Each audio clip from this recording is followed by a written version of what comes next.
Greetings and salutations. Happy Tuesday. Welcome to another episode of the stream. Today, as the title may have given away, today is a day of world building. And it's going to be a bit interesting because unlike the conlanging stuff that we've been focusing on, I actually do not know a ton about all the different intricacies of geology and climatology and these kinds of things. So I am anticipating that you, dear viewers, will probably know a lot more than me. And so when that happens, please do feel free to jump in the chat and tell me what's what. Because I think it's going to be much more fun if we're all learning together. I mean, it'll be fun for me at least. Hopefully it'll be fun for you too. But before we do that, how are you? I mean, really, how are you? It's a beautiful Tuesday here. It is ridiculously hot once again. I went outside. That was an error. Temperatures, it's low 30, like 31 or so Celsius. But, the classic thing, it feels like 40. So, take of that, make of that what you will. But we're here. The pink polo is in evidence. It's it's necessary. It's necessary. It's really funny. We do these we do the thumbnails for the streams. We do little photo shoots of them. And unfortunately, the vast majority of my wardrobe has all sorts of little patterns on it. These little intricate, I don't know, sometimes they're houndstooth, sometimes it's paisley, sometimes it's a plaid. And what I learned very, very early on in the career of YouTube is that doesn't work on video. And as a result, I have my streaming wardrobe, which in the winter is fine because there are all sorts of sweaters and things I can use and put over. But in the summertime, I'm limited to like the 6 things I own that are one solid color. So such is life. Anyway, I see chat. Welcome, chat. Oh, Raven's back. All right. I don't know if we do. This is another day when Lucy's unfortunately not here. I think there's some dog training involved. Maybe we could get some sort of like confetti thing or I don't know. I'm the clueless. I'm the clueless one here. Lucy knows everything about that kind of thing. Rising Rose, welcome back. We have been hydrating and stretching, and we're limber. We're ready to world build, I think. I've been reading. I've been, boning up on all of the stuff, and heavens to Betsy, I have to say that all of this geology is really, really complicated, and I do not know the first thing about any of it. So I've been making reference to the World Building Pasta blog, which is awesome, and it's like 5 trillion levels perhaps above my head, but luckily they do include a nice sort of quick and dirty guide to building continents and getting all the tectonics plausible looking. So I was thinking what we might do is we might do a sort of quick and dirty world map today, because I'm not good with the tablet, as you all know. But let's get something on paper so we can have at least a framework, and then we can revisit it and flesh it out with more detail and give it a proper history. And then we can do the climate zones and the flora and the fauna and all of this good jazz, as they say. So I think we should welcome YouTube, and then we should jump in. Okay. YouTube, welcome back. It's another stream day. What are we doing today? We're going into world building. We're going to understand what makes this world of chickens and owls, what makes it tick. And to do that, we have to start with something. We have to start with a map. So we're going to just lay out the very, very basics of a map. We're going to try and make it at least geologically plausible. We'll see how far we get, and probably what we'll have to do is revisit it with someone who knows more than like nothing about geology. But we have the guidance of the World Building Pasta blog, so hopefully we won't go too far astray. So I think what we might do is scoot over to the side and get started. You will see this. Okay, so here is said world building blog. World building pasta. The title of the article is An Apple Pie from Scratch, Part 5A, Tectonics, and it gives us a quick and dirty method. Let's just zoom in a little bit here. A quick and dirty method, which sounds good, for coming up with a sort of geologically plausible world map. So I think this is what we should do just to get a vague idea. We're not actually making a map with the cool coastlines all delineated out, but we want to know just generally where the shape of where things are, what the shape of the world is. So because you may recall that no, that's not the right one. Where's the right one? There it is. You may recall that we have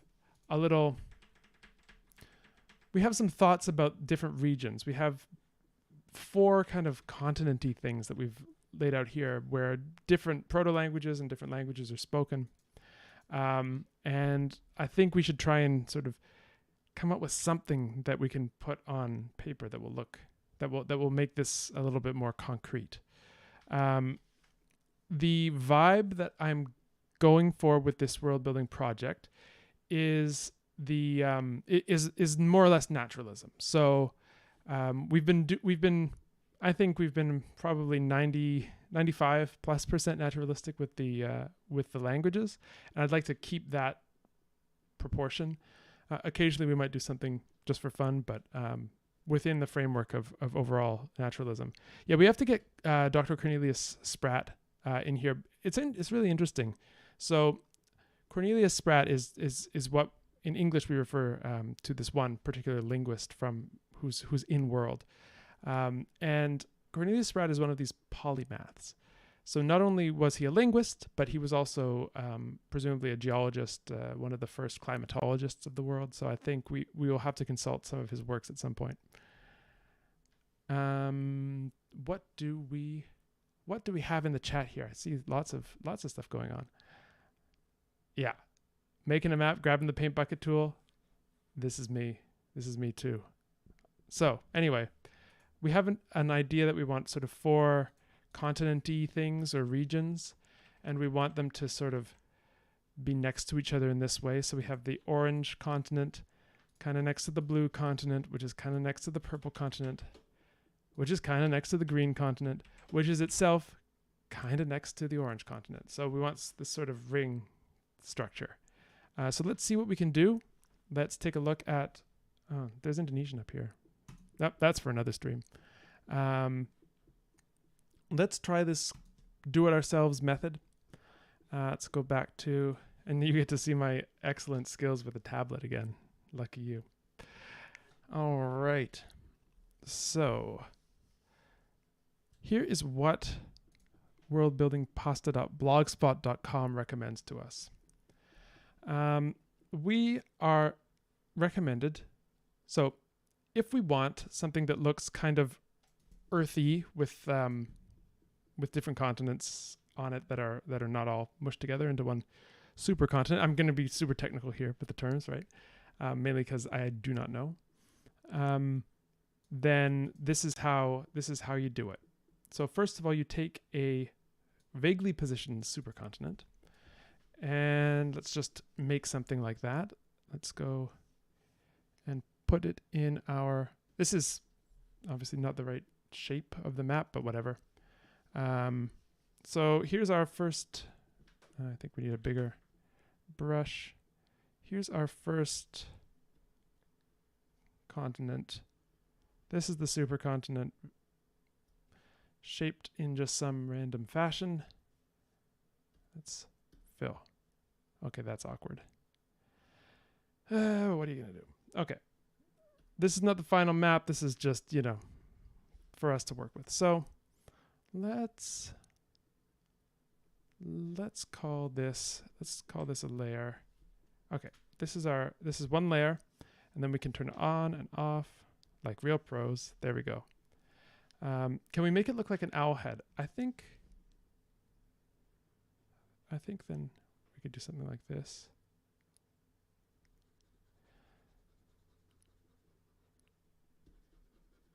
Yeah. So it's like the seed of the world is an owl. Get some involved. Yeah, look at that. That's kind of owly, right? I mean, I guess it depends on what kind of owl. If it's a barn owl, you know, there's your head. But anyway, so we have our owl supercontinent, and it could be an owl, could be a cat as well. I suppose it's kind of ambiguous. And 2 inland seas as eyes. I don't know. I don't know what inland seas come from or anything like this. Do you have to have some kind of like I don't know, what do you call it? Let's just, how do I bring back the, there we go. No, I think we need it to be, that's scary. Now I'm scared of this thing. This is terrifying.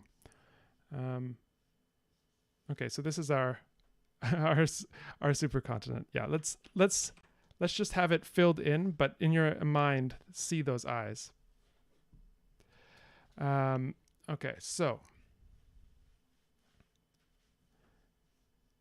I'm hearing from the chat that it's not owl-like enough. I think we might need to sculpt it.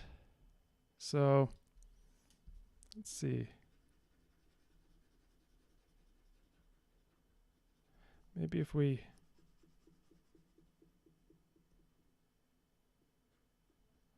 I don't know, I just keep making it look more like a cat, I think.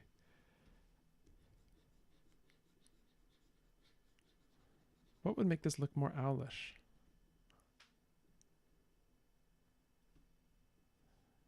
Something like this. Now you can imagine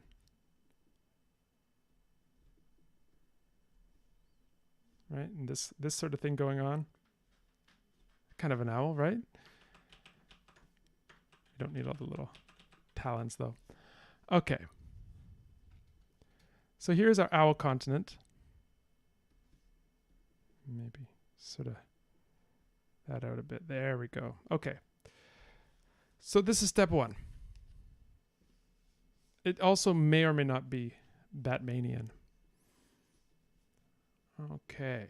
So then the first step, we take this vaguely positioned supercontinent, which is an owl. We slash it down the middle. Sorry, owl. So let's, with a zigzagging rift. So we're just literally following these instructions right now. So let's, yeah, there's our, this kind of looks like a graph of stock prices or something. But here we go. Here's an owl, a sliced owl. And then we have some, I'm going to use roughly the same color palette.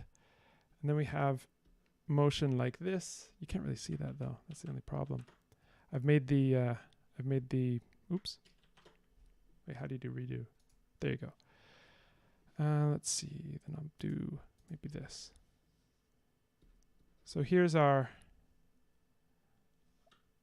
or maybe we want it to be slightly more like this, slightly like this. So there, the owl is going to break apart. How are the pieces going to move out in the drawing? That's called thinking ahead, and that's not something that I do.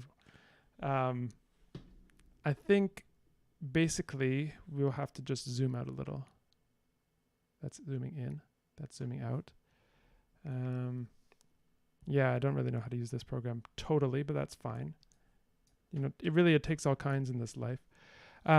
So, okay, but this is just kind of schematic, so we can adjust the sizes of things as we go. So this is the first setup. The supercontinent, we're going to break the owl apart. I'm so sorry. Our next step, as the guide tells us, is to break apart the fragments a bit, to rotate them, maybe crash couple them into each other and we should be good. You know, this is like that how to draw an owl thing. It's like how to create a realistic set of tectonic plates. Draw a supercontinent, then do the rest. Let's see. So this is one. Now we're gonna lock it and bring it. This is such a weird program. Oops. Oh no, I just did something wrong. There we go. Okay. Cool. This is a program called Sketchbook. I want to say Sketchbook? Yeah, Sketchbook. Does it have a free select tool? It has a select tool, certainly. But what this does, you know, you select it and then you want to move it, but then it just moves the selection. This is yeah, this is not, it's not my finest hour, I have to say, when I'm in this program. That's why I try and keep it to a minimum and hopefully get Lucy in to do this properly. But she's not here today. And she's gonna see that I'm, you know, complaining about her not being here, and I'm gonna hear about it. But that's, you know what? That's fine. So the way we've set it up, we have a little layer here, and we can just, you know, turn it on and off. And then what we can do for the next one, I know everyone has such good suggestions that I don't know how to take advantage of because I don't know how to use all these tools. I'm assuming you're not going to want to watch me squinting at these things, learning how to use them. I just want to make something very kind of quick and schematic. So we have land, we have this.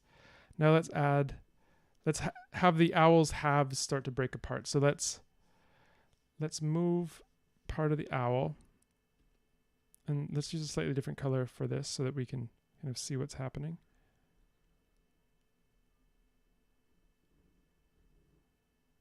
Right, this kind of thing, and that gets filled in. And then we have another half of the owl coming down at the bottom, and that's going to look like this roughly, and we can fill it in. Brilliant. And then let's put rifts into these, and let's draw them. So then we can hide this now, and let's put rifts into these, and let's break them in half each. So we can do a little, oops. We can do a little thing like this. So, and then maybe something like this.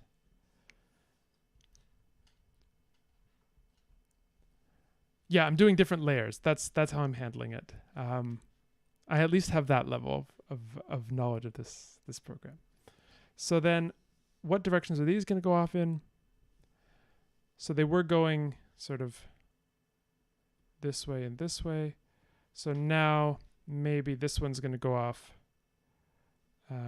more this way and kind of start to turn.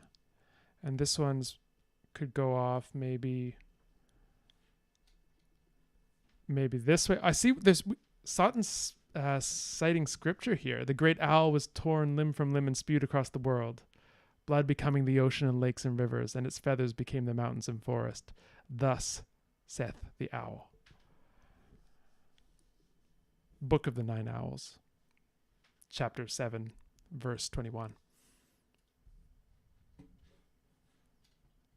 I know, at least I know how to use the layers. Lower your expectations with me in these apps, but there are a few things I can do. So, and maybe this one starts to rotate out like this. And then what's going to happen up here? Maybe this one is going to break off and go kind of off this way, and this one could kind of rotate a little bit like that. Okay, let's do the next layer. So what is this going to look like? And let's use this first color. So we're going off in this direction. So we have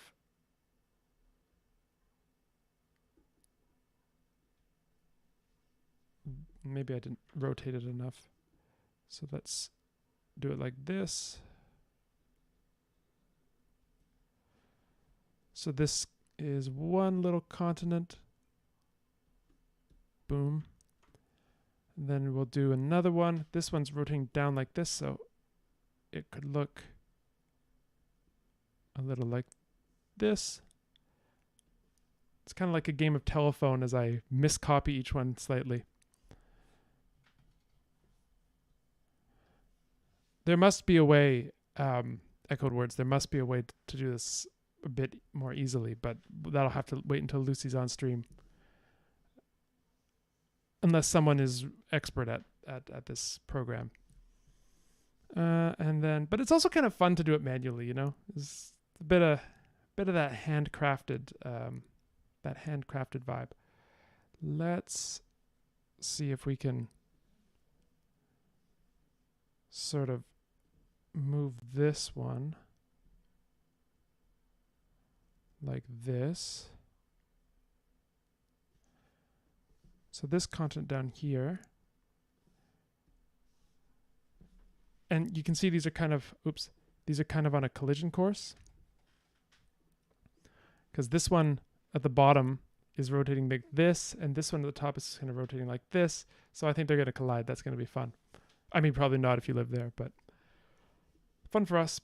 And then I think we might need just a little more space. There we go. Okay. So then this fourth continent is going to look a little something like how do we do this? This is so this is pointing down here, so it'll be pointing up here.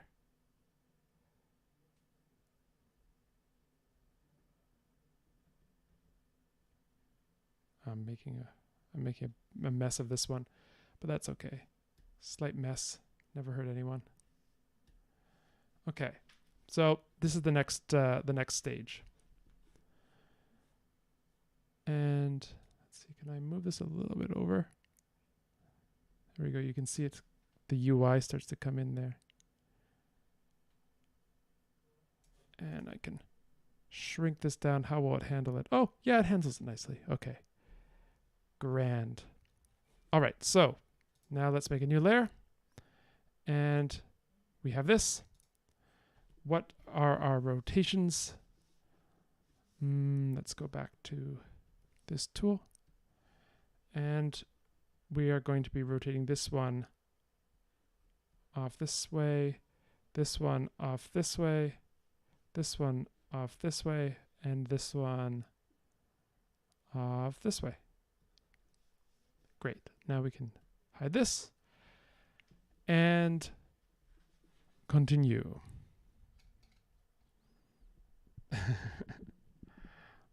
Okay.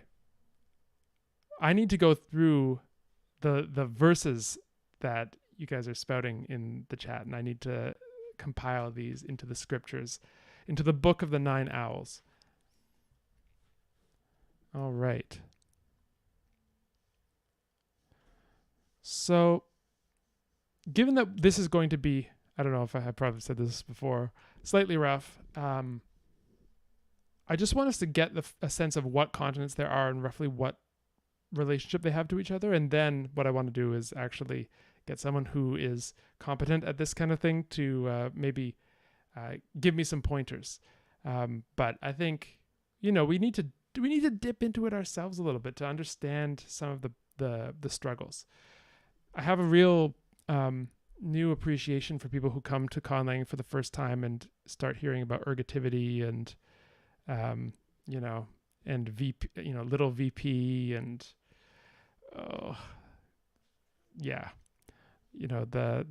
the sonority sequencing principle. These things are just sort of coming at you. Yeah, I feel it. Okay, so let's do the next layer. Oops, I accidentally put these arrows on the wrong layer. Oh well. Let's. I can fix that. I can fix that. I know how to fix that. You just do that. You merge with below, right? Okay. And then let's add a new layer. And then this is going to be our. So lock these old layers, and let's get a bit more dramatic. Let's take our continents. So this one is going to come down here. This one is going to come down here. So we have this coast. Then we have, this kind of looks like Lake Superior, if anyone knows that. And fill it in. Oh, I'm on the wrong layer. Come on. What is wrong with me? Every time. So again, yeah. Okay, so again, we're just going to do this. Something like that.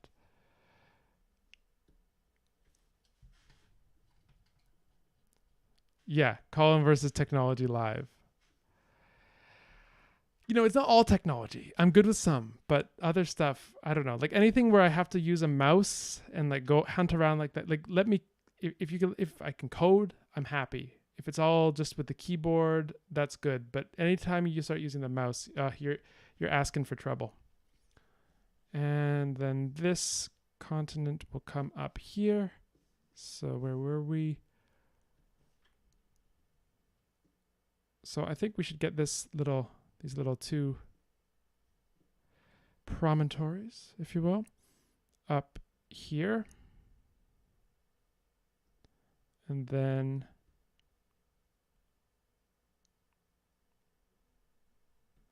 that promontory is up here.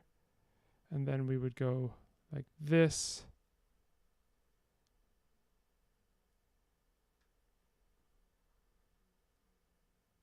Ugh. The butchery continues.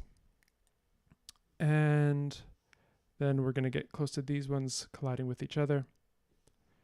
And maybe we should also split off another one so that we're not just, playing with 4 all the time.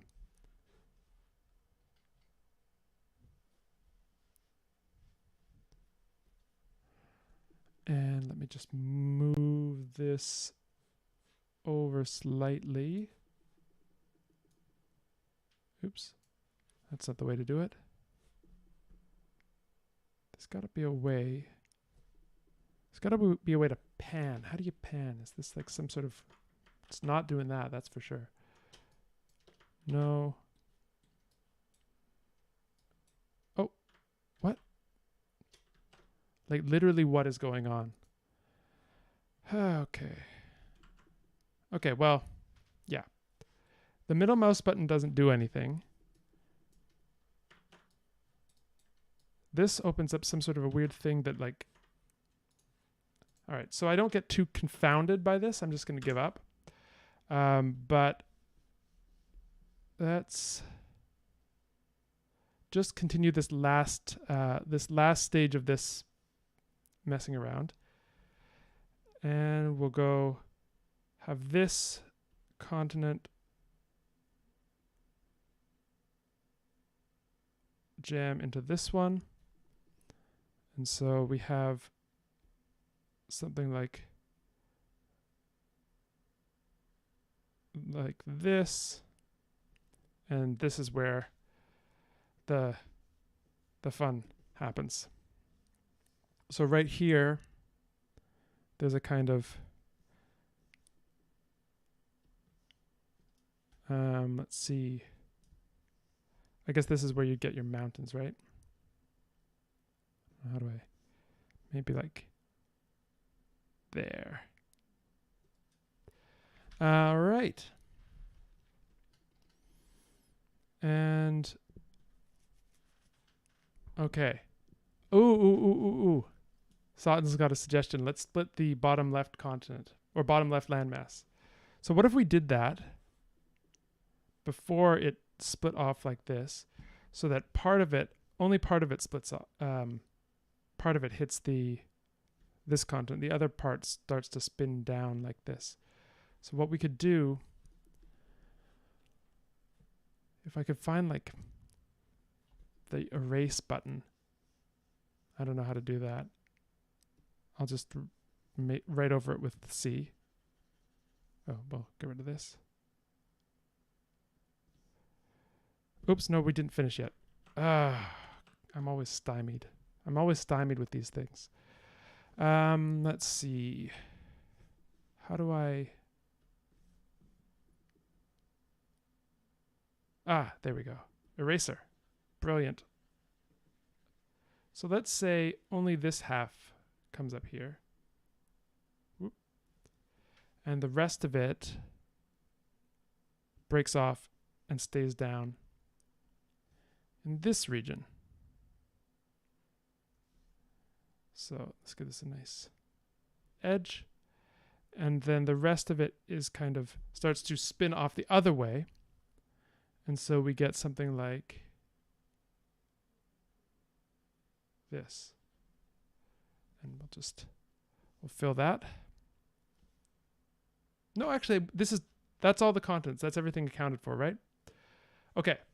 So then after that stunning display of competence, we are at a point where we have 4 continents, roughly, and we're in a position kind of like what our tutorial is here, or here rather. Okay, and so then let's keep our arrows though, because I want to make sure we know what's going where. So this continent is going like this. This continent is going like this. This continent is going like this. This one's going like this. And this one's going like this. Great. Okay, so this is what we have. Now we need to get on to the next step. I'll just keep all of this in one segment because it's kind of its own thing.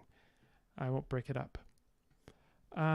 So it says here we should end up with an interior ocean surrounded by passive margin coasts that are vaguely mirrored on opposite sides. Accent on the vaguely. And an exterior ocean surrounded by active margins. Okay, so I'm not exactly sure on what active and passive margins are. I'm assuming I'm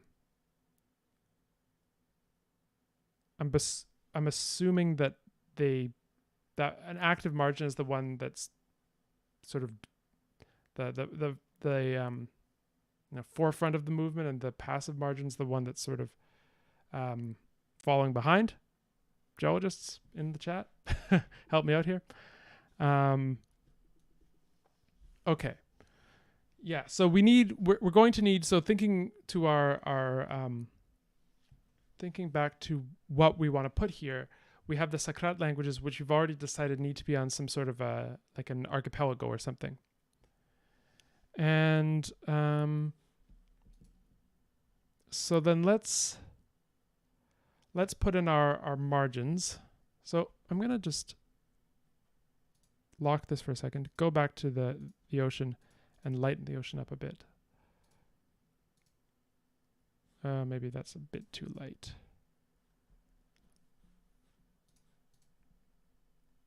Okay, good. So we have that. And then we can go back here and we can put in these margins. So let's put these blue lines for the active margins. Now, how does that correspond?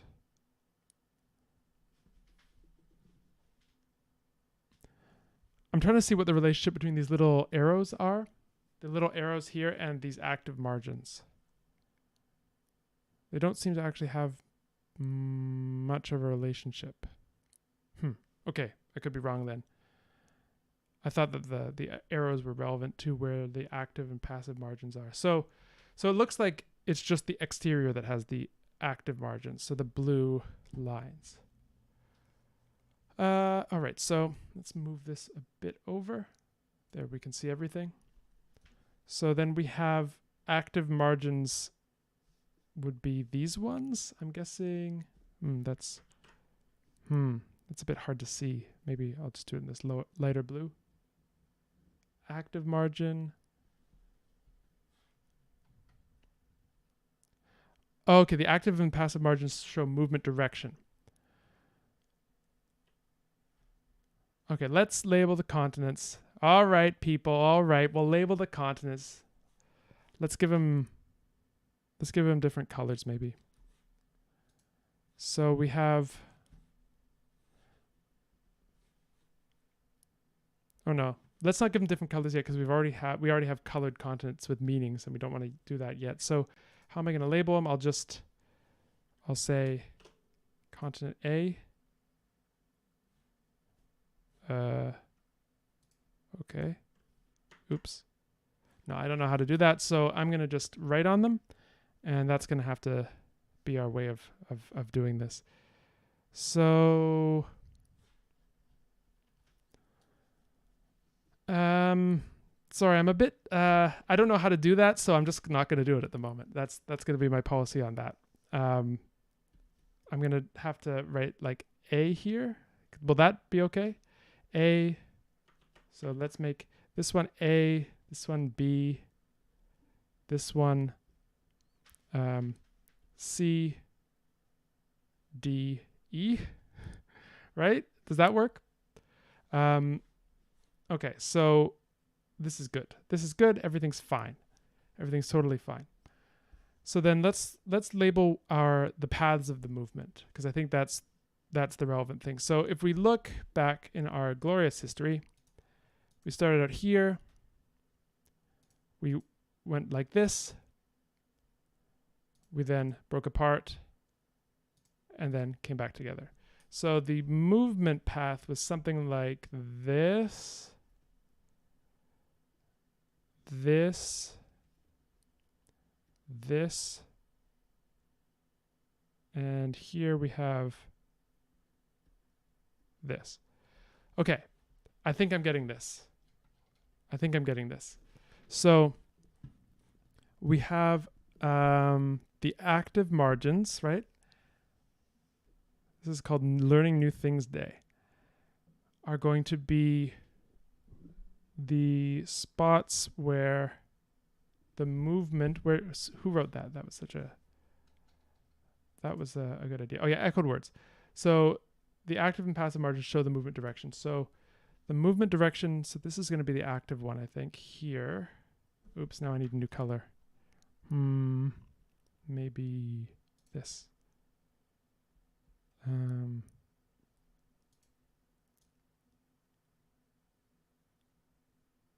don't know.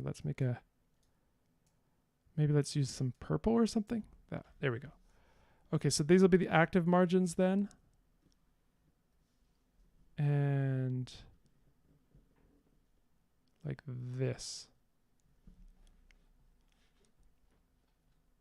Yeah, no, it's okay. I am probably less of a geologist than anyone, so I think we'll do what we can. Someone's gonna come on and then later say, this is absolute rubbish, and I will say, thank you, please come help me. But I think until then, we'll just persevere. That's what we always say on this show, isn't it? We just persevere. Half of the secret of life. A is the right ear, B is the left ear, C and D are the right leg, E is the left leg. Absolutely. Okay. Thank you, Raven. And then let's put in the passive margins here, here, and here, I think. And, or maybe this should be active. These should be active here. I think that's true. How do I get back to that one color that I had before? I don't think I can do it. Drat. It was a nice color too. There's usually like a little eyedropper, isn't there? Oh, there is. Okay, yep. Thanks. So these should be active as well. And then these should be passive, passive, passive, and passive. Cool. All right. So what do we do with these? Let's make another layer. So the active margins have smooth coastlines and high coastal ranges. So this is where we're going to see the big mountains. Let's put them down like this. So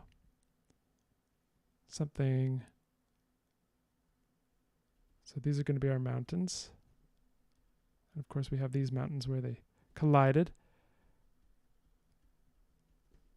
And we have mountains here. And we have mountains here. Look at my skills at drawing these mountains. I just have to brag about them for a second. And yeah, mountains. Okay. Smooth coastlines and high coastal ranges. And those on the other side will have jagged coastlines and offshore island arcs. Cool. Okay, so then island arcs. Let's do something like, where do we get those? Or maybe we could also put in some islands, because these mountains, maybe they also kind of continue a little bit like this. So there's an island arc there.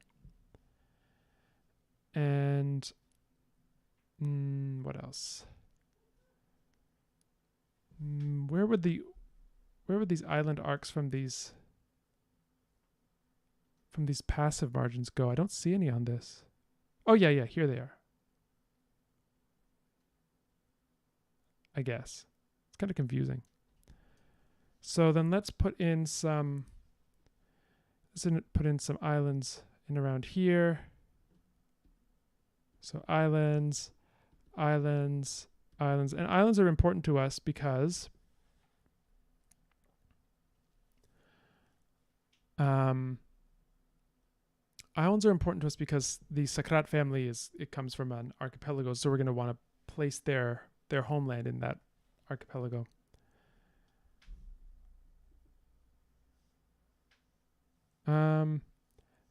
Jack, only mountains on one side of the ocean between B and E.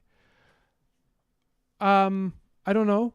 I guess you tell me. You tell me. So should we take the mountain off of E then? And let's do that then. Let's get, which one's E? This is E, so let's take the mountains maybe off of here. Okay, cool. One continent would subduct under the other. Subduct. I saw that word mentioned, and etymologically, I can tell that it means leading under, but as for what it means geologically, I don't know. So what is subduction? Maybe we could find a definition in here, because this is a super long article and I gotta say I only skimmed it. Subduction. Okay. So what happens when a tectonic plate encounters another tectonic plate? The rock is pushed below it and it forms a subduction zone. Okay. So one sinks under the other. Subduct. That makes sense.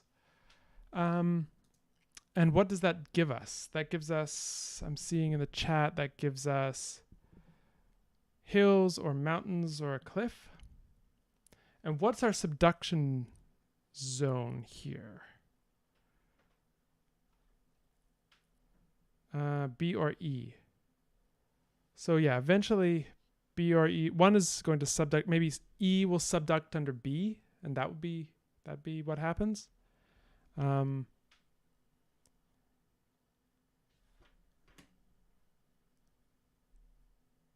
Interesting. Okay. So E is subducting under B, which is giving mountains on B. So this is a subduction. Okay, everyone, we've learned something. This is a subduction zone here. On mountains on B would be quite volcanic. So let's make these like red and volcanoes there. Okay, cool. And so the Andes are a subduction. So what does a subduction zone have to do with what it was saying here before? That's my question, because this goes into an extreme amount of detail. Where's the quick and dirty one? Quick and dirty. Okay. So I don't understand what it has to do with subduction zones here. What does an active margin have to do with a subduction zone? That's my question. Is the active margin involved in the subduction zone? I'm not used to not know what I'm talking about, and this is very, very distressing for me. So, but it's a good opportunity to learn some stuff. Active margins are active margins are subduction zones. Great. So these are our subduction zones, these nice pink areas. Cool. Okay. So I think we have a rough idea of the shape of this world. And what I'm going to do is probably put in a cut here now that we've got a oh no, we haven't finished yet. But I'm going to put in a cut here because I want to keep the momentum up, and I need a little bit of a break to absorb all of this information that's coming in. So YouTube, you watch me suffer sometimes, you watch me triumph sometimes, and today I think you've watched a little bit of both. So come back, and we're going to be doing some more world building in the next episode. Okay, everyone, this is a lot of information. I was under the impression this was going to be a lot simpler. But what we have here is a lot of information. And I think maybe what we should do is back off on it a little bit, because I think I need to study more or have a guest on to explain this stuff, because I think if I just keep trying to do it, it's going to be a mess. But I like some of the concepts here. I like the playing around with the shapes and pushing them together and seeing what happens. That's fun. But when you start talking about subduction zones, it's just like, whoosh. All I can do is say, well, etymologically, I can see where that comes from. So I think maybe I'm not qualified enough to to manage the stream, especially without Lucy here, with all this new information. So I'm going to do a brief break where I go put ice on my face because it's ridiculously hot and I can't have the air conditioning on when the stream's going. But I will be back in just a moment and we shall return. Oops, that's not the one. There we go.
Whew. Heavens to Murgatroyd, it is hot. Okay. So I think I've learned a valuable lesson here today, which is that stuff is hard. And probably linguistics is hard if you haven't been steeped in it for like a decade. No, I'm not going to say how long. 4 years, let's just say. Good. There's a lot to learn. I think that, I think I need to, this is like the Lenadilif Ablaut of geology here. I've just crashed into the mountain a bit, but that's fine. That's good. So nevertheless, we have an outline. I think we've got enough to proceed. It also doesn't help that I don't have Lucy here to do like the art stuff. So I'm struck like, how do you select something? Whatever. The show must go on, as they say. So let's go back. I promise I won't use that program more today. We'll just look at it. I won't try and do anything, and we'll try and relate this back to what we've decided for our world's history, and see where we might be able to place our languages. All right, so I will welcome YouTube, and then we will get started. YouTube, welcome back. If you watched the last episode, you saw me valiantly try to understand some basic concepts in geology, and equally valiantly try to manage the drawing tablet and everything, and through some hardship and sorrow, we managed to sketch out a little map of a world that is somewhat informed by geology, but is hampered by the fact that I didn't know what a subduction zone was. But anyway, not a problem. We are now in a position where we can start to relate our vague world map to our world. So I think that's what we're going to do. We're going to find out where our different languages were spoken roughly on the map, and then we'll go from there. So let's scoot over. Let's go back.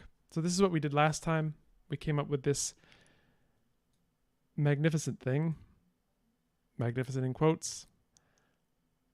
There you can see all of it.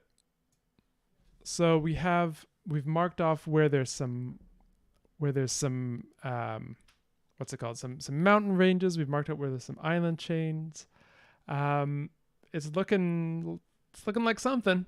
So let's return to our discussion of what do we want? We want this.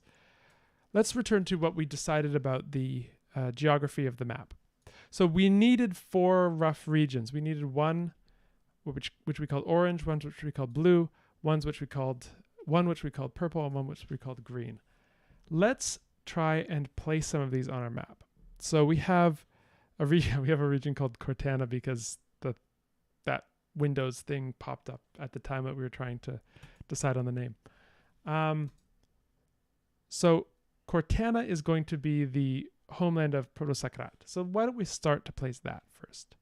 It's going to have to be kind of central, but also on some kind of an island chain. That's what we decided before.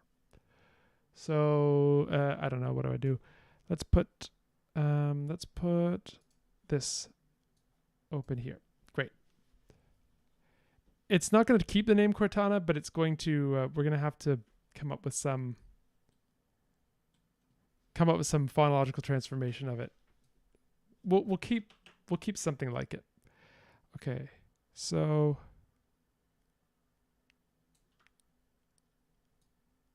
That zooms. That pans. Okay. Great. So let's put this, I don't know.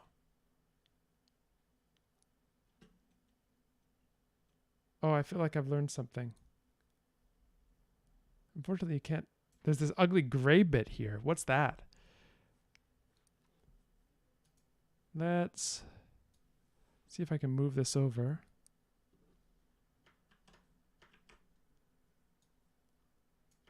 Okay, no, I can't. And I promised I wasn't going to use this, so okay. Let's just look. It has this ugly gray bit at the side. We have to live with that. So where are our things going to be? We can put, yeah. So Quain has a great suggestion here. Maybe Sakrat is, Proto-Sakrat is spoken somewhere in the CD-ish region. Let's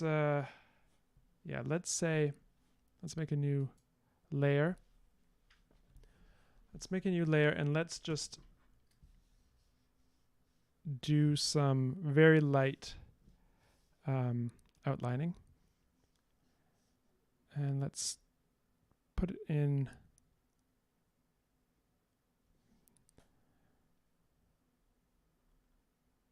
Let's put it in this very light.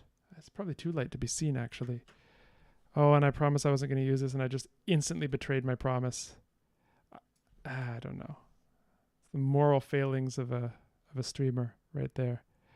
I just want to outline the coastlines here. And we had some islands here.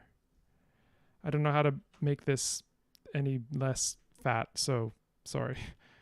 And we'll outline this as well.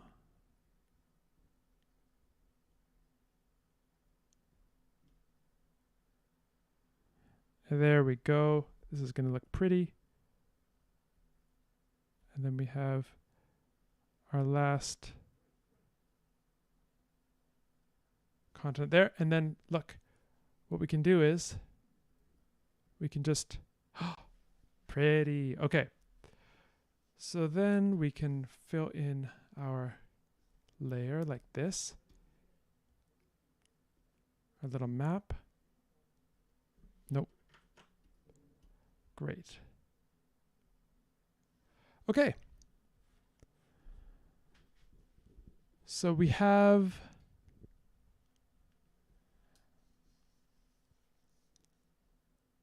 I want to put in text there. So Proto-Sakrat.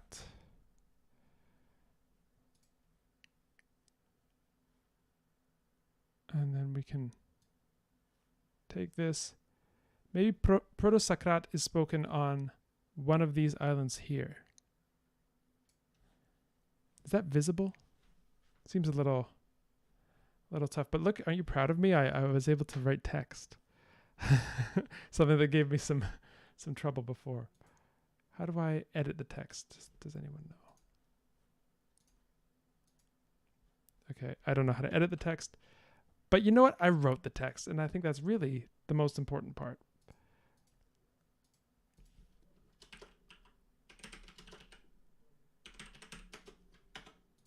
There we go. Now it's in white, so you can see it. Boom. Okay.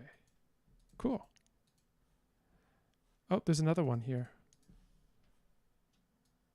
Oh, they are separate layers. That's so cool. Okay, so let's delete that one because we don't need edit.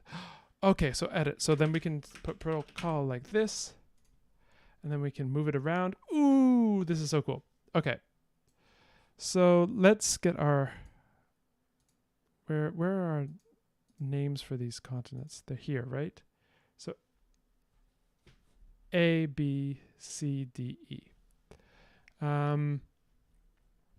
Okay, so C. Oh my goodness, chat, you are so great. Eustamia is the most conservative, yes. Okay, so protocol might be something that could show up. I want to... Yeah. So protocol might originate on the Fragrant Coast. I think this is what Galactic Sand and Quain are sort of, great minds thinking alike.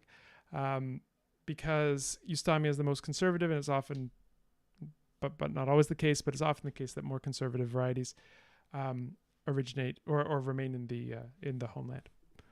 So let's see. That might be something like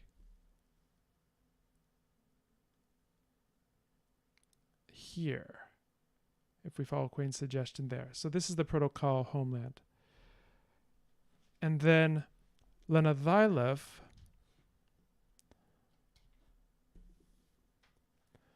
maybe Lenadhylev could end up being spoken in this region.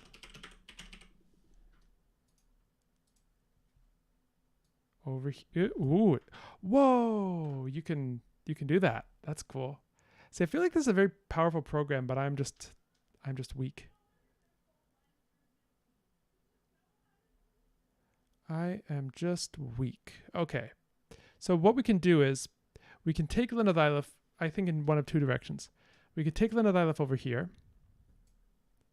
Remember that Lenadhylev is going to need to be influenced by Kranzlor, and Kranzlor has to descend from Proto-Sakrat. So we have to have some way for these two things to be in contact. One way would be for the Sakrat languages to extend out here to D, and then make a sea voyage across to E. Or, if we have Lenadhylev up here, then we would have to have Proto-Sakrat somehow get there. Which is fine, because these are, seafaring peoples, but nevertheless. Maybe what we have is a kind of, maybe the Sakrat people stay near the coast wherever they go. And so there's all sorts of other stuff going on this continent. But just on these little coastal islands, we have hopping of Sakrat languages. And then gradually crossing the waves to this island chain, and that's where they get in contact with Lenadhylev, if Lenadhylev is indeed in southern E.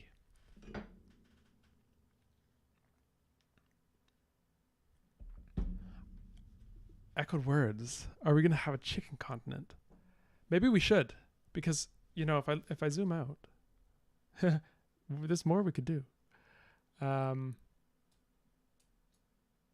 Oops. Okay, no, I've put myself into a bad situation here. Wait a second. I remember. You just have to do this. Right? There you go.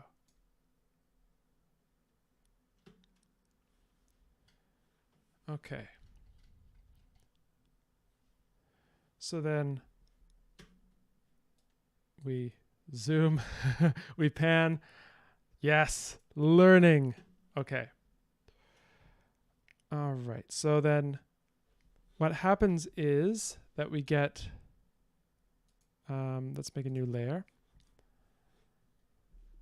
We get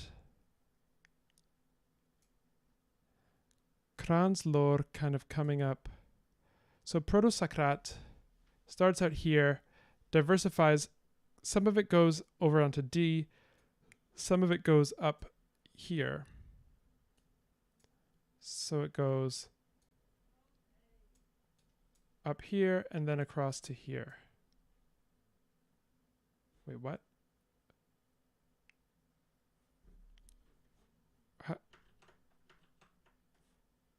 Did anyone see that? Why is it all mirrored? That's super weird. Okay, hold on. I think I did something. I messed something up. Okay, let's try it again.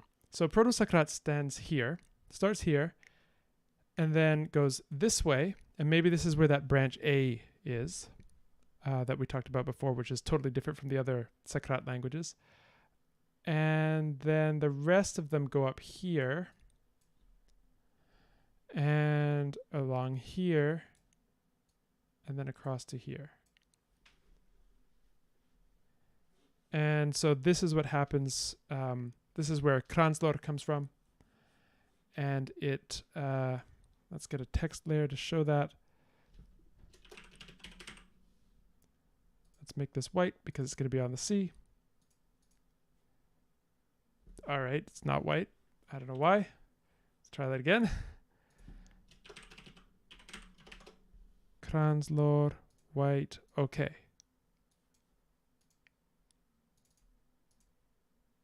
There we go. And Kranzlor maybe is spoken here. Yeah, it is actually technically 2 words. I've been kind of inconsistent in how I've spelled it. Let's probably let's be more consistent. There we go. Okay, that's a mistake.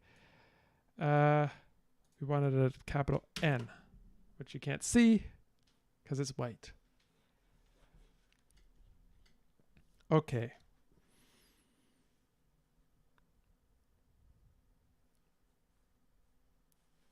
Yeah, so there is also, should be pointed out, a big old mountain range here.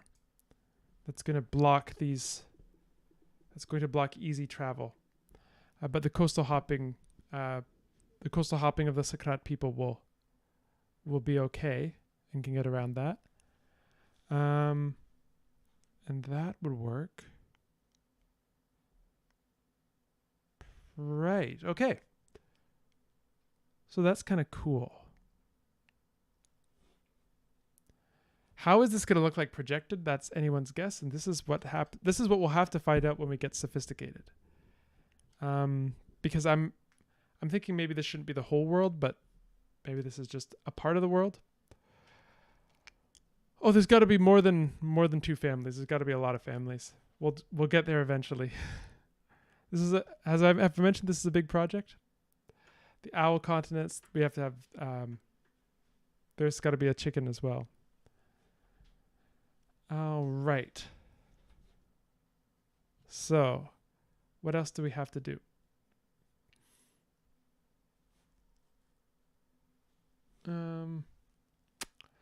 We have some other languages to place. So we have protocol, then we have protocol 3 and protocol 2, which we've put kind of. Okay, let's work out where protocol 3 is from, which is the ancestor of Linadilef. And another language which we haven't talked about yet called Lang 3A. So, okay.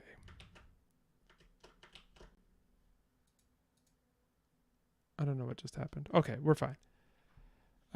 Let's push this back over here so everyone can see. And we can.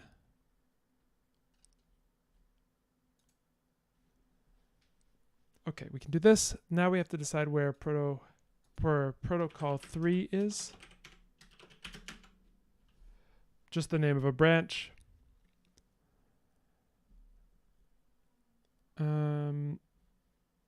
Let's put that in here. Let's say maybe that is spoken around here. And 3A will probably be spoken in the same region. All right, let me also get the continent names on this visible. So, because I think it would be a little simpler if we do that. So I'll make a new layer. Oh, you can just have as many layers as you want. It's great. So A, C, D, E, B. Great.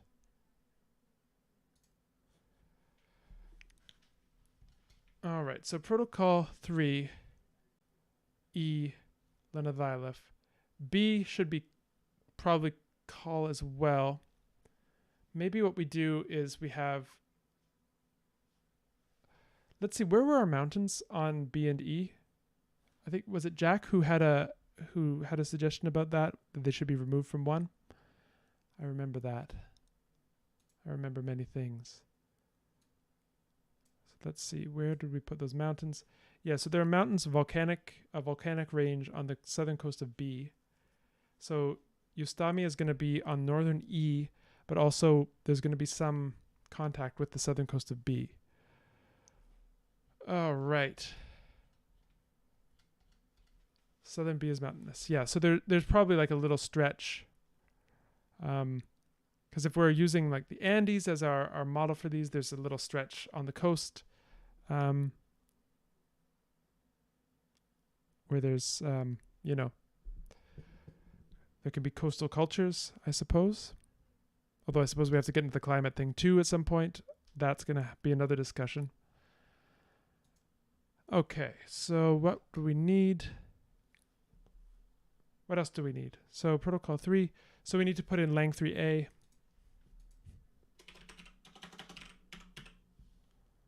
And that's going to be here.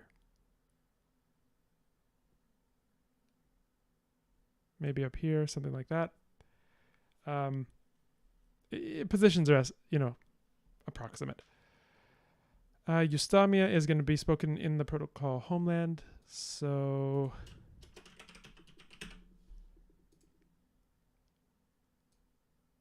here.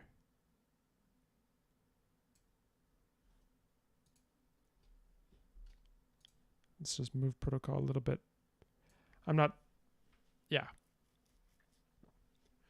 Okay. Right. What else? What else do we need to do? So we've done protocol 3, proto-Eustamia, protocol 2. All right, so maybe that should be up on B. We don't know much about protocol 2. We know that it exists. Some proto-language.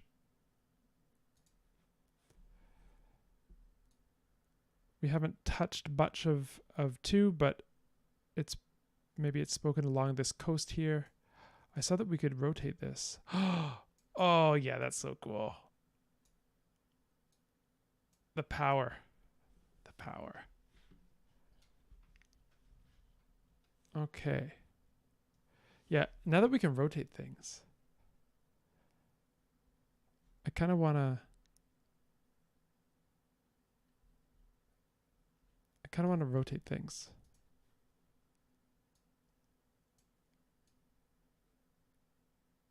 Let's put Linathailif here. Protocol 3, we can just put it here. Lang 3a, I want to rotate it so it fits in better. This is like a day of discovery for me. Whoa, you can even increase the size. That's cool. Okay. Lots of stuff going on there. This is like personal growth here.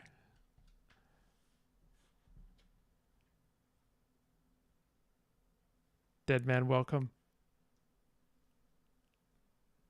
Salute. Yeah, Eustamia is no longer a spoken language by year 0 before present, so that by our like in-world present day. It is a literary or liturgical language, maybe both.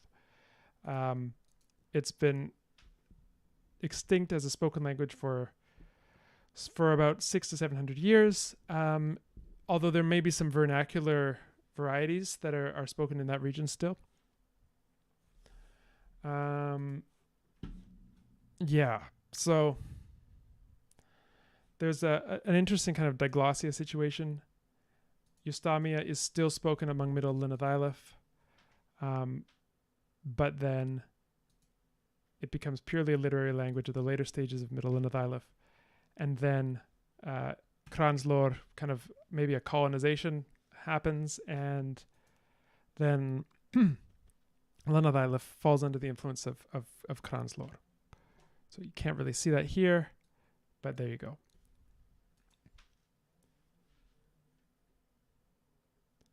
Yeah, Sakrat is supposed to be tropical, so I think this is going to have to end up being northern hemisphere. Maybe the equator's down here, so off screen.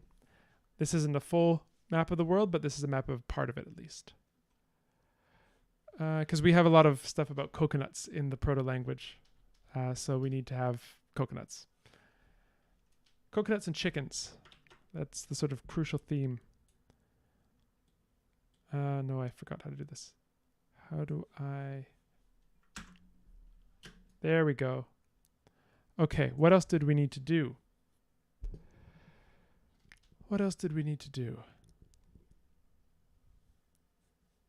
So there could be a lot of interesting stuff going on. I'm going to catch up on the chat here.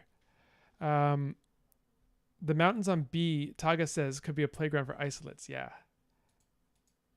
This could be fun. So I'm going to write down isolates.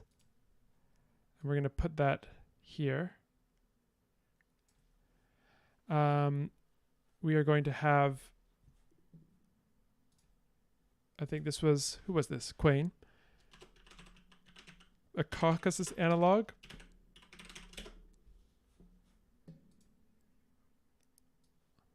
This mountain range here. Oops. Let's make sure these things are below all of our text. There we go. Look at me, I'm going.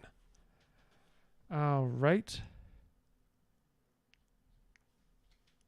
Oh, Echoed Words, thank you so much.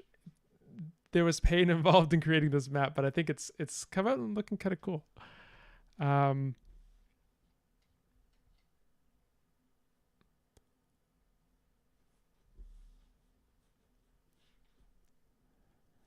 Yeah, Protocol 2 could end up having some influence from this,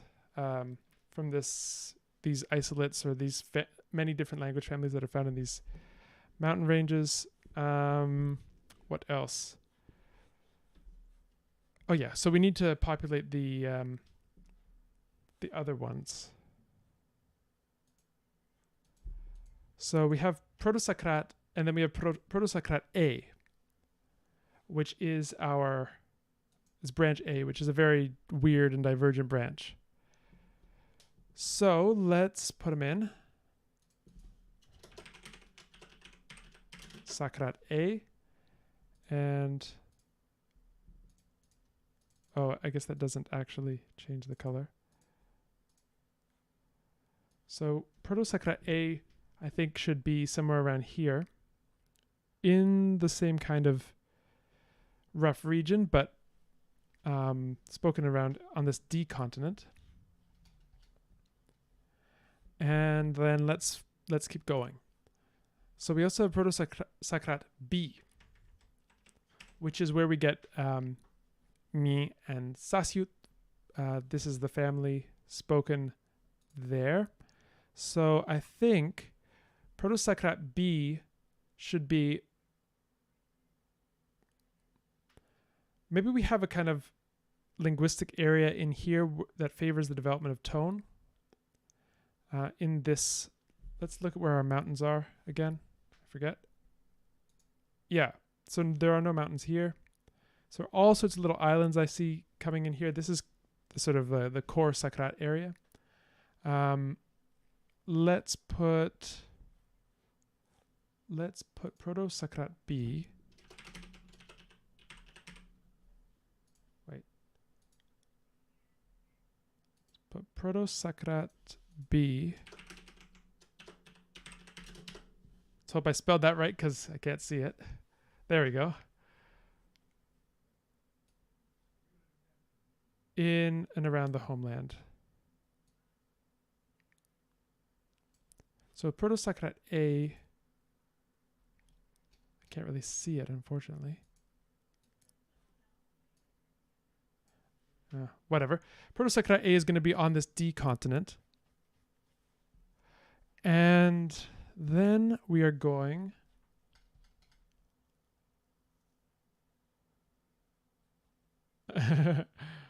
Oh, Satonic. Satonit. Interesting. Satonit. Yep, we need a language Satonic. All right. Okay. Where were we? We're doing Socrat B. We have two branches of Socrat B. We have Proto Maris Hlasiut and Proto B2, which is going to give us Quack, the ultimate chicken language. So we need Proto-Socrat. This is like Proto Maris Hlasiut. I'm not going to spell it correctly here. Proto-ML, let's just call it. And that is going to be probably in this kind of archipelago here. You can't see it, but there's an archipelago there. And then what was the other name of the branch? Proto B2. So make sure everyone can see. Proto B2. Maybe this needs to be a bit bigger.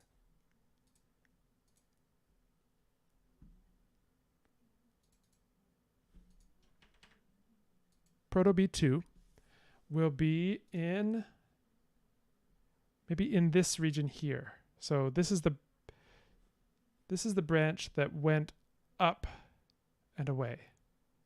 Proto B2.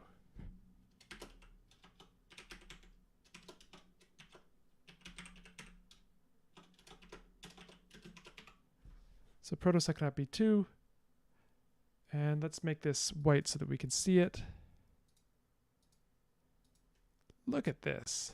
This is coming together.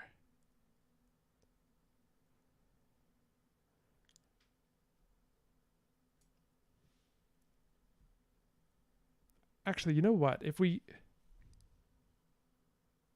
Maybe we should extend this a little bit. So proto-Sakrat B goes oops. The problem is I can't figure out how to move any of these things. Proto-ML is here. Proto-Sakrat B.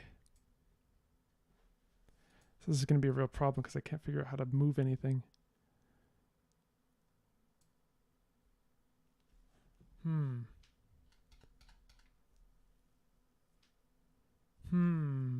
Trouble.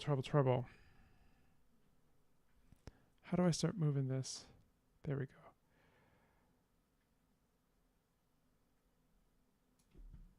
Yeah, this is a bit tricky. So me is going to be spoken maybe here. And Sasyut is going to be spoken maybe over here. So one on each side. And then does that work with our branching model? Sakrat C goes off. So Sakrat B branches off. Sakrat C branches off later.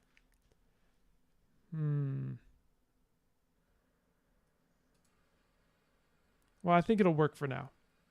So Proto-Sakrat C is the ancestor of Kranslor.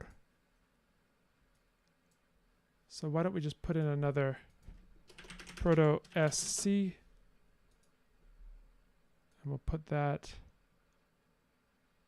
in and around here. So sorry, but how do I get this to be white?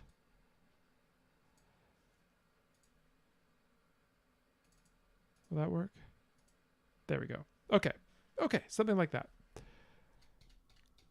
And then quack. Okay. Yeah, we will need a river. Well, okay, so maybe the river is what separates the Mien people who are coastal from the interior. And the interior is where you just don't go. Maybe that's the idea. So there's got to be a river in there somewhere.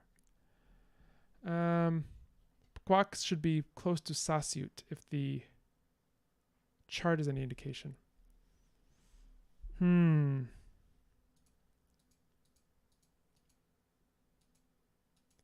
Yeah. But I think that's not strictly necessary. It just happens to be how we set it out here. I don't know. Some of these I'm going to have to rethink when I have access to a better set of tools. Lucy will fix all this up, don't worry. But I think what we have to do, and Echoed Words, thank you for the reminder, is put in a little break for YouTube here so that everyone can get up, stretch, and hydrate. So what we'll do is we'll say goodbye to our map, say goodbye to our friends at YouTube, and we'll see you again next time. Okay. Coming together. I feel like, those subduction zones, they got into my brain, and I feel like what happened was I came out the other side. and I found out how to pan. I'm super happy. Okay, friends, what are we going to do next?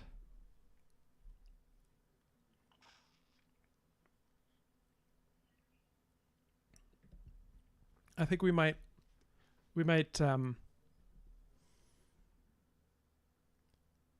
tweak a bit of this, but I think overall we have the outline of something, and then hopefully we can get Lucy in here next time, and help make a pretty map and things. That'll be fun.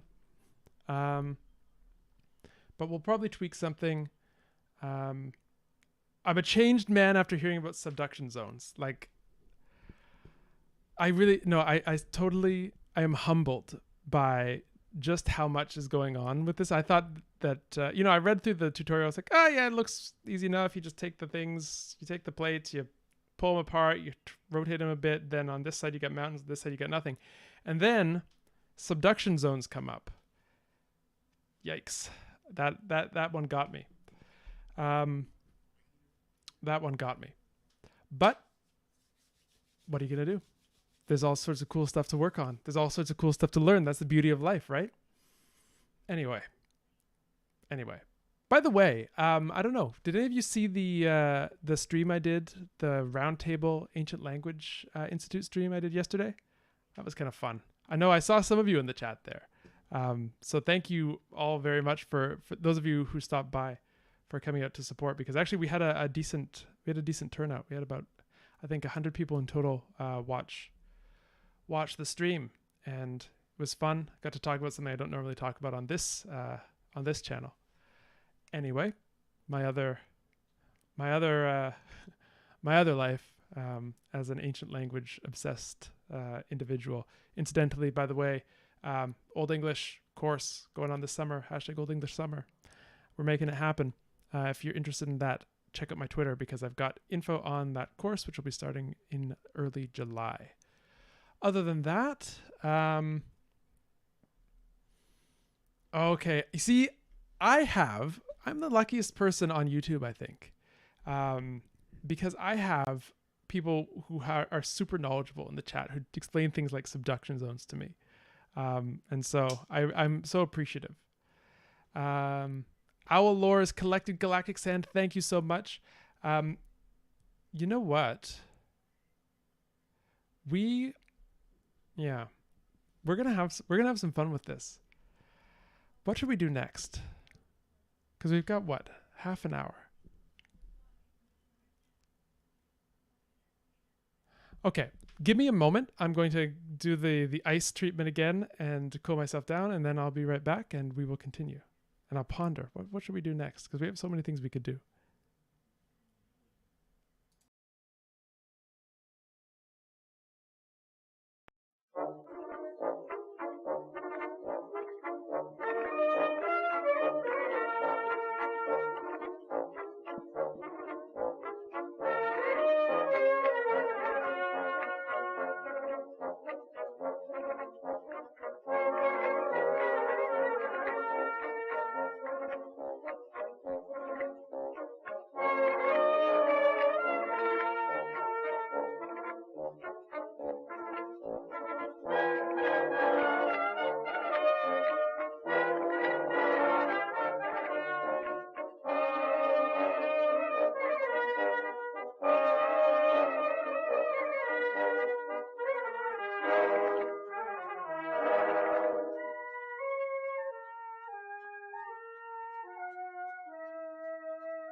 There we are. Okay, we're back.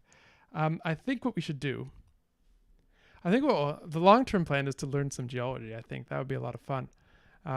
But I think the short-term plan should be, to take some of this lore and start to document it a bit, because we've made some decisions as we've been going, and yeah, I think we gotta make sure that we don't lose it. So let's scoot over to I gotta say hi to YouTube.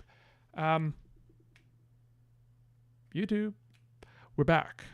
We are making decisions about this world left and right, and I think we got to start to write some of them down and make sure that we don't forget.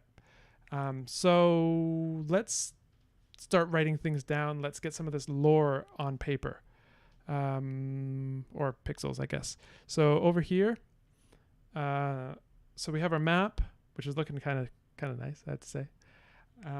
Despite the fact that it was made by someone who has the skills of like a toddler scribbling on a wall with crayons, but namely myself.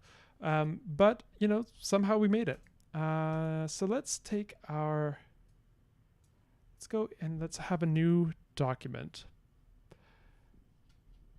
Let's take a new document and let's put some, this is called our world building document. So we need a nice title, right? World building. And I think we're going to need to zoom quite a bit in. And we're in Google Docs today. This is not a common occurrence on this channel. So some things that we've decided. Cornelius Spratt to the rescue. Exactly. Don't underestimate Cornelius Spratt. He's gonna be hanging around for quite some time. So we have some language families. So we have some continents. We have 4 continents and 1 sort of subcontinent. So we have, continents 4 plus 1 subcontinent. The continents are, and this is where it gets really creative so far. Continent A, continent B, continent C, subcontinent D, continent E. And subcontinent D, as you can see from the map, oh, I got it wrong. C is the subcontinent. C is the subcontinent of A. Okay, bad Colin. So subcontinent C, continent D,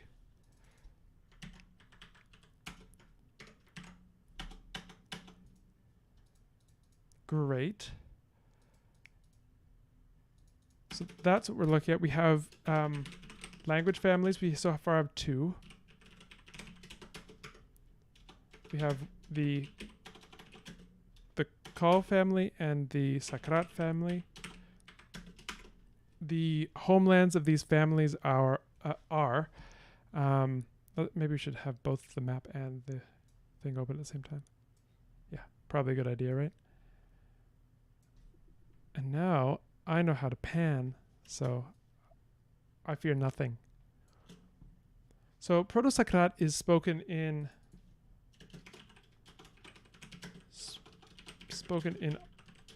archipelago, in the archipelago between C and D. And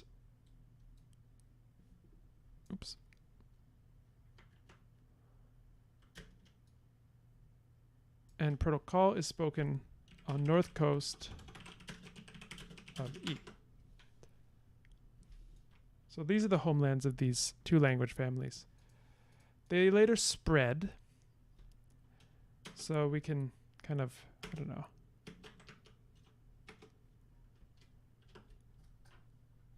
I don't know how exactly to organize this, but maybe we could say spread down west coast of E and across some sort of a strait to south coast of B. So that's the call languages. And then Sakrat has spread a lot. Probably easier to make a little list here of its spread. So it's spread along the coast of C, the east coast of C.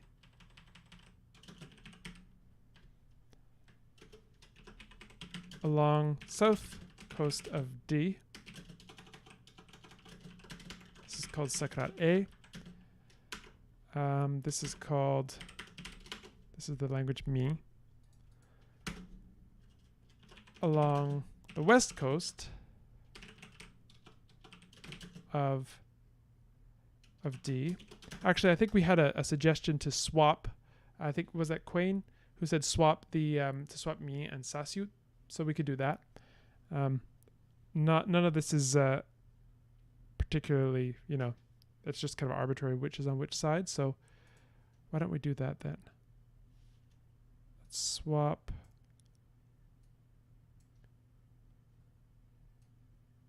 Mi, and Sasyut. So we can say now that this is Sasyut and this is Mi. Along east coast of A, which is B2 Quack, and along the north coast of D, and that would be Kranzlor. Great.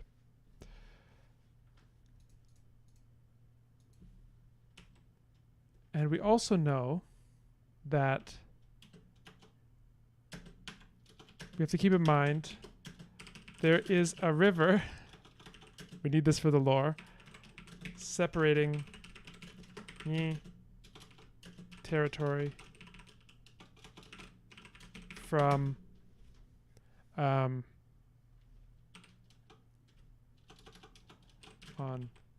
coast from foreign parts. So it might be worth talking about what the level of technology we assume this world has in our present year. I think what we should do is have a level of technology that allows for sort of transoceanic voyages, but not quite, maybe stopping short of the Industrial Revolution. So maybe something like 18th century, kind of equivalent, it might differ in different regions or with respect to different areas. But I think maybe we're dealing with some kind of 18th century level of technology. So we're, powdered wigs. Think powdered wigs as your little shortcut. Not that they all have powdered wigs, but the same technology that people that had powdered wigs had, these people have. So yeah, that's what I'm thinking. So that's how we have this kind of colonization by Kranzlor speakers of Linadilif lands a few hundred years ago from the point of view of the present. And then there's the formation of the Creole, influence of Kranzlor on Linadilif in the modern period. So that's how that would work. We need to look at some other language families though. So there are B mountain isolates, which we don't know much about, but because we have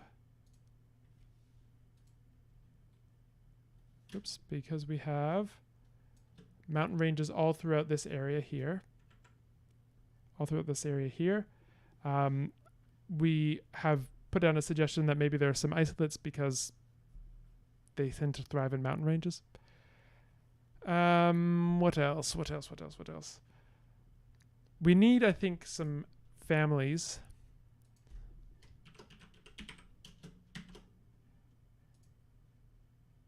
So we'll need a family for, and I think we'll need another family to fill out E in the eastern half.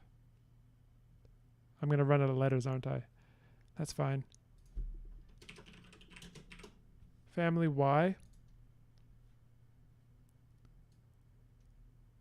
Up in B.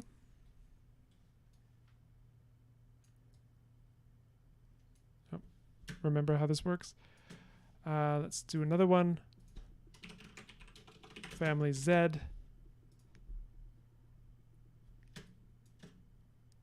We'll put that on D continent.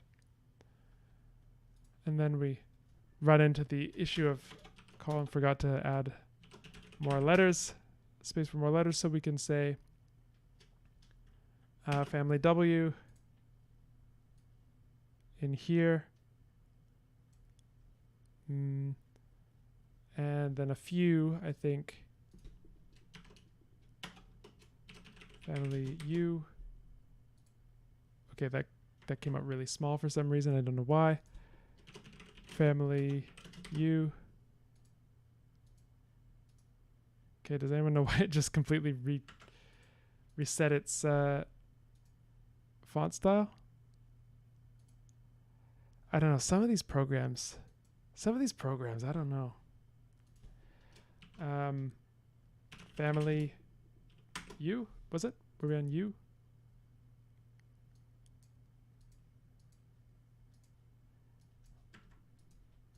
Okay, something's happened.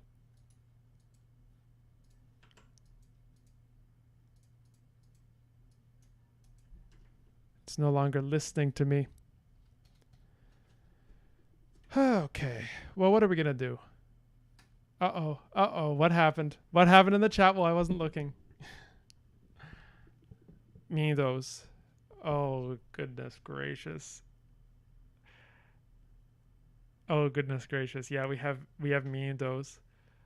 We need to have tectonic in here somewhere. If I could find out how to... Oh, is it because it got locked or... I don't know why I can't do anything with this. I'm just going to delete it. So let's just say tectonic. And Sutton, did you have a spot where you wanted tectonic?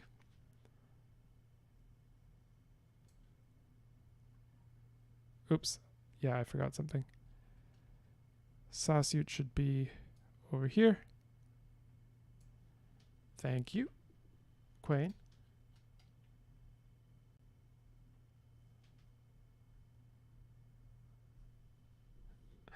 Well, no one said that tectonic has to be, you know, spoken by anyone but, you know, a few hermits in the distant mountains. I think maybe we should put tectonic in this Caucasus analog mountain range. I think that might please Sutton. I don't know. Sutton, what do you think?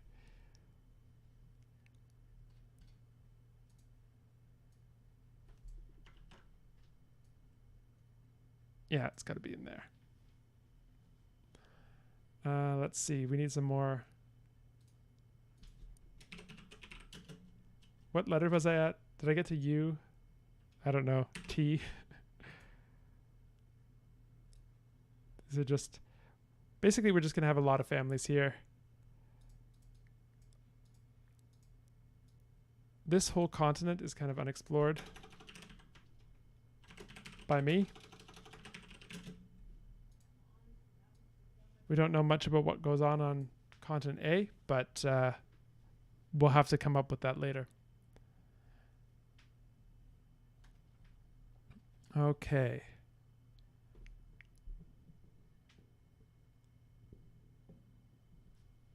For family Y, so Deadman asks, for family Y, can we have a language filled with trills, laterals, and ejectives? Filled with trills.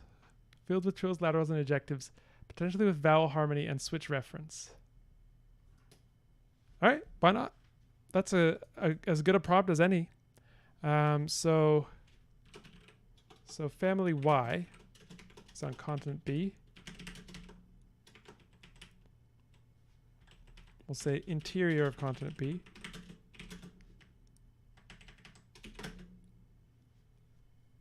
Trills, laterals, ejectives, vowel harmony, switch reference. Cool. Can't wait to work on that. Continent A is, continent A is a mystery. Maybe continent A is where all the clicks will be. Who knows? Okay. What else did we say? So we know some things about these continents. We know that, so we could just make a little description. Continent D is roughly square in shape. Where are the mountains? To find the mountain thingy. No. There we go. Mountainous on the, what was it? Southern coast. Connected to sea by archipelago.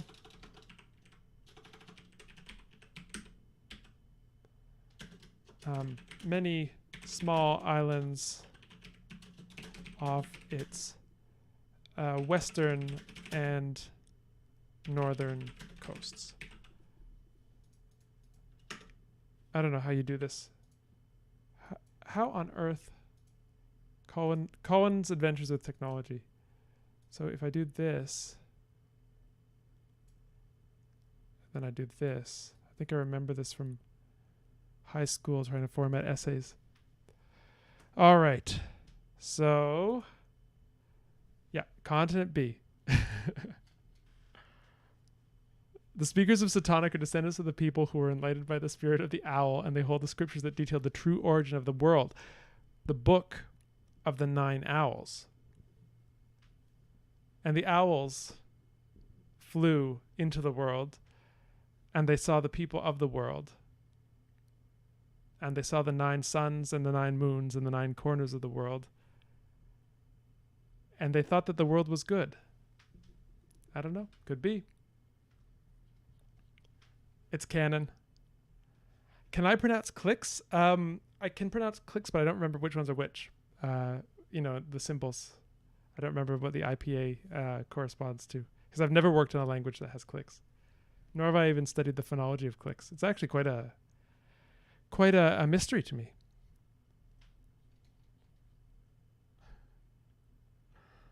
Tectonic owl counts.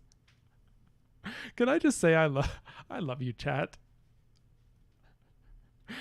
Raven, I'm just working patiently while the major world religion of the Tectonic owl cult is founded in our chat. The interior of A will be a massive desert. Sure. Let's make it canon.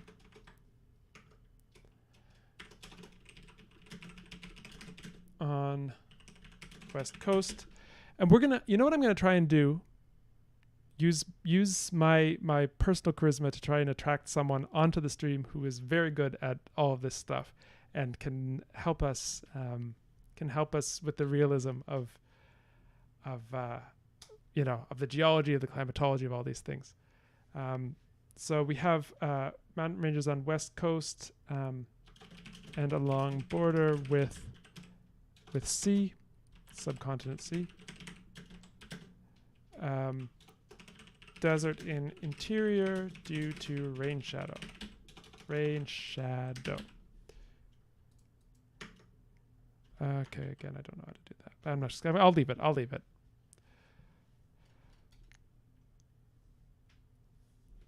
And then subcontinent C. So if we have a rain shadow on continent A, we probably also have some. We probably also have a little bit of one in continent C then, wouldn't we? Mountainous along northern border with continent A and along west coast connected to D by an archipelago.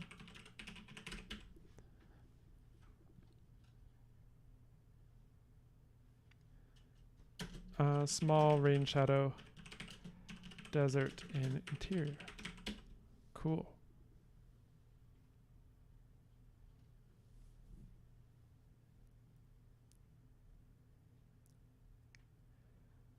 If the south of D, okay, Jack, this is good stuff. This is good stuff. If the south of D is close to the equator, then the interior of A would be 30 degrees north and be deserty.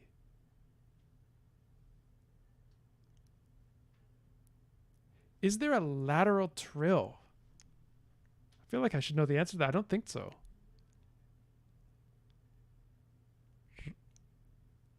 Unless you could somehow...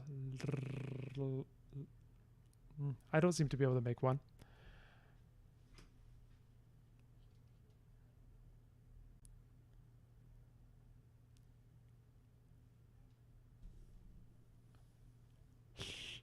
There's the lateral fricative, of course, as Ecclesworth points out.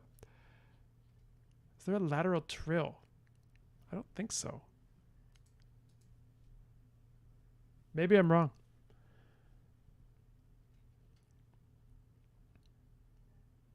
Lateral trills are what duck calls are. But is that used on any human language?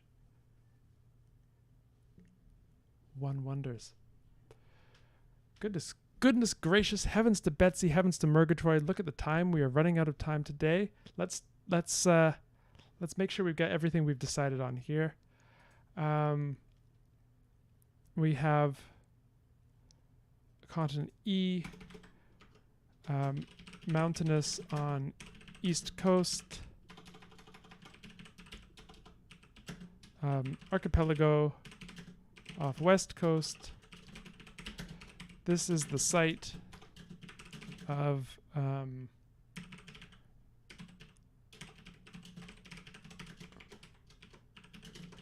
Kranslor speaker colonization.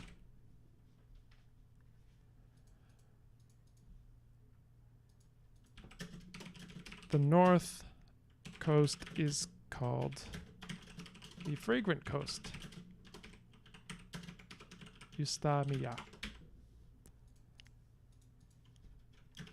And is the site of a major culture whose influence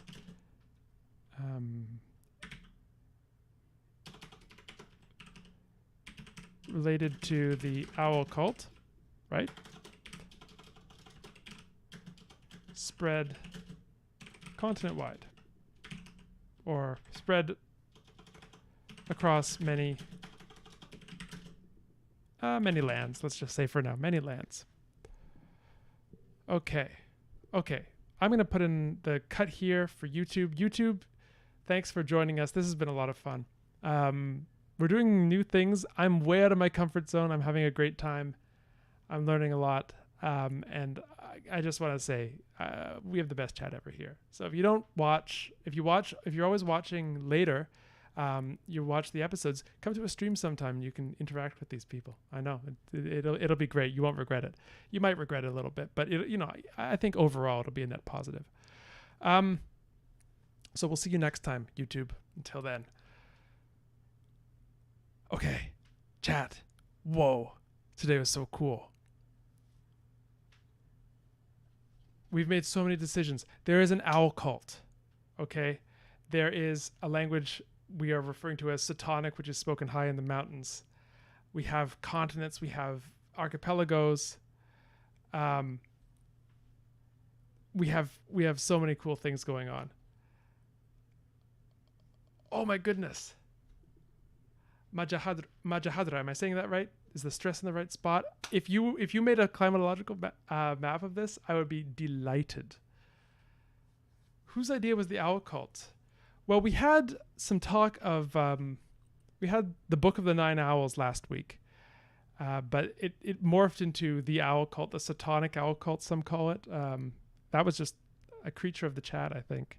Galactic Sand is perhaps the originating point. Okay. I'm seeing so many good suggestions in the chat. I'm going to have to rewatch and write all of these down. Thank you all so very much for joining us today. This has been a lot of fun. You've seen me sweat. You've seen me schwitz, right? As both literally because it's ridiculously hot today, but also figuratively because I've been trying to figure out how to use these programs and subduction zones and these kinds of things. But I feel like it's resulted in a particularly productively unhinged chat today. So I think there's nothing wrong with that. Thank you all very much. I will see you on Thursday.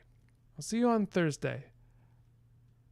And as for what we're doing on Thursday, I don't remember. So I will post something. In the preview, which will give you a clue. But until then, we'll see you in the Discord, see you in the chat, see you in the YouTube comments, see you everywhere. All right. We'll see you later.